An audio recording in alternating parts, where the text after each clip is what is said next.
केमिकलचं पाणी प्रत्येक 2 दिवसात ड्रेनेज ओव्हरफ्लो होऊन सगळं केमिकल बाहेर येते।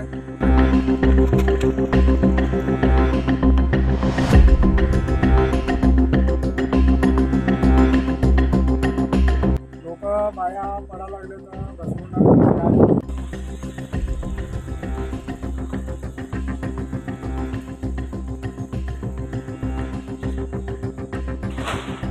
Akkalkot road MIDC BB knitting समोर गेल्या 15 ते 20 दिवसापासून विषारी व रसायन मिश्रित पाणी ड्रेनेज तुंबल्याने चक्क रस्त्यावर वाहत आहे।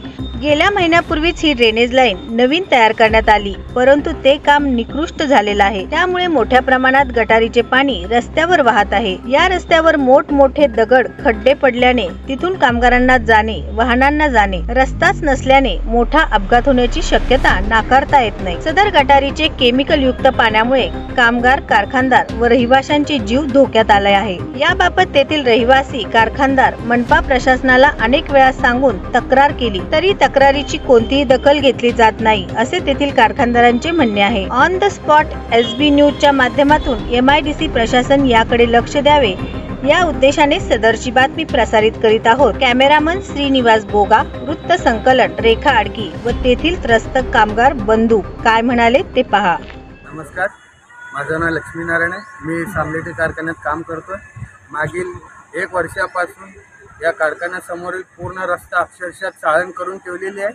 पूर्ण केमिकलचं पाणी प्रत्येक 2 दिवसात ड्रेनेज ओव्हरफ्लो होऊन सगळं केमिकल बाहेर येते आणि या वस्तीत गोरगरीब कामगार दररोज सकाळी कामाला येतात। त्यांच्या आरोग्याशी आणि त्यांच्या वाहनांशी महापालिका प्रशासन इथे काम करणाऱ्या प्रत्येक कामगारांच्या जीवाशी खेळ खेळत आहे।